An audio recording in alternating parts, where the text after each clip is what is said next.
നമസ്കാരം. രാജ്യത്ത് നടക്കിയ മുംബൈ ഭീകരാക്രമണം ആരും തന്നെ ഓർമ്മിക്കാൻ താല്പര്യപ്പെടാറില്ല. കാരണം അന്ന് മുംബൈയിൽ ബുള്ളറ്റുകളുടെ ഒരു മഴയായിരുന്നു അന്ന് പെയ്തിറങ്ങിയത്. അന്ന് രാജ്യം ഭരിച്ച കോൺഗ്രസ് ആയിരുന്നു. കൂടാതെ ഒരു തരത്തിലുമുള്ള സുരക്ഷാ ക്രമീകരണം രാജ്യത്ത് ഉണ്ടായിരുന്നില്ല. അതുകൊണ്ട് തന്നെയാണ് പാകിസ്ഥാൻ അന്നം മൂട്ടി വളർത്തുന്ന ISI എന്ന തീവ്രവാദ സംഘടനയും ജയ്ഷ ഇ മുഹമ്മദും അടക്കം വലിയ രീതിയിൽ ഭാരതത്തിൽ ആക്രമണം നടത്തിയതും തീവ്രവാദം അവിടെ വലിയ തോതിൽ നടത്തിയതും. അന്ന് മുംബൈയിലുണ്ടായ പല മുറിവുകളും ഇന്നും മുംബൈ ജനങ്ങളുടെ മനസ്സിൽ ഉണങ്ങാതെ കിടക്കുന്നുണ്ട്. ഇപ്പോഴും മുംബൈ നഗരത്തിന്റെ ഏങ്ങലും കരച്ചിലും അന്തരീക്ഷത്തിൽ തിങ്ങി നിൽക്കുന്നുണ്ട്. അന്ന് ഒരു നഗരത്തെ ഓർത്ത് രാജ്യം മുഴുവൻ കണ്ണീരടഞ്ഞു. അന്ന് 2028 നവംബർ 26 മുംബൈയെ തകർത്ത ഭീകരാക്രമണം നടന്നത്. പക്ഷെ നമ്മൾ തോൽക്കാൻ തയ്യാറായിരുന്നില്ല. മുംബൈ എന്ന നഗരം മൊത്തത്തിൽ ഏറ്റവും വലിയ വാണിജ്യ തലസ്ഥാനം എന്ന് വിശേഷിപ്പിക്കുന്ന മുംബൈ കുറച്ച് ദിവസം കൊണ്ട് തന്നെ ഉയർത്തെഴുന്നേറ്റു. 10 പേരടങ്ങുന്ന ലക്ഷറി തോയുമ്പായിരുന്നു മഹാനഗരത്തെ ചോരക്കളമാക്കി മാറ്റിയത്. 9 പേർ അടങ്ങുന്ന സംഘത്തിൽ ഒരാളൊഴികെ ബാക്കി എല്ലാവരെയും NSG വെടിവെച്ചു കൊന്നു. ഒരാളെ മാത്രം ജീവനോടെ പിടികൂടി. അത് അജ്മൽ കസബ് എന്ന തീവ്രവാദിയായിരുന്നു. പിന്നീട് രാജ്യത്തിന്റെ പരമോന്നത നീതിപീഠം തൂക്കിക്കൊല്ലാനായി ഉത്തരവിട്ടു. ദക്ഷിണ മുംബൈയിലെ gate way of India, Taj Mahal palace, Chhatrapati Shivaji, terminal Nariman point, Oberoi trend hotel എന്നിവിടങ്ങളിൽ ഭീകരർ ചോരക്കളമാക്കി മാറ്റി. തോക്ക്, ഗ്രനേഡ്, മറ്റ് സ്ഫോടക വസ്തുക്കൾ എന്നിവ ഉൾപ്പെടെയുള്ള മാരക ആയുധങ്ങളുമായാണ് ഇവർ നഗര ഹൃദയത്തിൽ ആക്രമണം അയച്ചുവിട്ടത്.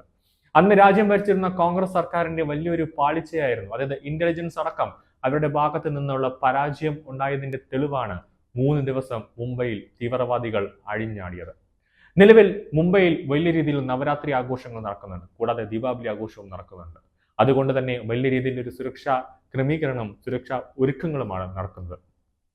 ഇത് കൂടാതെയാണ് നിലവിൽ ഇന്റലിജൻസ് ബ്യൂറോയുടെയും റോയുടെയും ആർമി ഇന്റലിജൻസിന്റെ അടക്കം മുംബൈയിൽ ഭീകരാക്രമണം നടക്കാൻ സാധ്യതയുണ്ട് എന്ന റിപ്പോർട്ടുകൾ പുറത്തു വന്നിരിക്കുന്നത്. മുംബൈയിൽ ആരാധനാലയങ്ങൾക്കും മറ്റ് തിരക്കേറിയ സ്ഥലങ്ങളിലും സുരക്ഷ വർദ്ധിപ്പിച്ചിട്ടുണ്ടെന്ന് പോലീസ് പറഞ്ഞിട്ടുണ്ട്. മതപരവും തിരക്കേറിയതുമായ സ്ഥലങ്ങളിൽ മോക്ക് ഡ്രില്ലുകൾ നടത്താനും ഉദ്യോഗസ്ഥർക്ക് കർശനമായ നിർദ്ദേശം നൽകിയതായി അറിയിച്ചിട്ടുണ്ട്. തിരക്കേറിയ സ്ഥലങ്ങളെല്ലാം തന്നെ കർശനമായ സുരക്ഷാ വലയത്തിലാക്കാൻ ഇതിനോടകം തന്നെ കേന്ദ്ര ആഭ്യന്തര മന്ത്രാലയം നിർദ്ദേശം നൽകിയിട്ടുണ്ട്. അതോടൊപ്പം സോണുകൾ തിരിക്കാനും നിർദ്ദേശം നൽകിയിട്ടുണ്ട്. കർശനമായ സുരക്ഷാ നിർദ്ദേശമാണ് അമിത്ഷായുടെ നേതൃത്വത്തിലും അജിത് ഡോവലിന്റെ നേതൃത്വത്തിലും മുംബൈയിൽ നടന്ന അവലോകന യോഗത്തിൽ, അതായത് ഡൽഹിയിൽ നടന്ന അവലോകന യോഗത്തിൽ തീരുമാനമായത്. ചൂട് രക്തവും മാംസവും മുംബൈ നഗരത്തിൽ നദി പോലെ ഒഴുകിയപ്പോൾ ചിന്നി ചിതറിക്കിടക്കുന്ന മനുഷ്യ ശരീരം അടക്കം മുംബൈയിൽ നാനാഭാഗത്ത് ചിതറിക്കിടക്കുമ്പോൾ ഒരിട്ട് ജീവന് വേണ്ടി സഹജീവികൾ കെഞ്ചുമ്പോഴും ഒരു അലിവും ദയവും ദാക്ഷിണ്യവും തോന്നാതിരിക്കാൻ, ഇവരുടെ മനസ്സിൽ അലിയാതിരിക്കാൻ, ഇവരുടെ മനസ്സിൽ കുത്തി നിറയ്ക്കപ്പെട്ട വിഷം എന്ത് ശാസ്ത്രത്തിൻ്റെതാണെന്ന് ഇപ്പോഴും ചോദ്യങ്ങൾ ബാക്കിയാണ്. ഇത് കേന്ദ്ര സർക്കാരിന്റെ നേതൃത്വത്തിൽ ഇത് തടയുമെന്ന കാര്യത്തിൽ ഉറപ്പാണ്. ഇല്ലെങ്കിൽ വീണ്ടും അജ്മൽ കസബ് ഒരുപാട് തലപൊക്കും.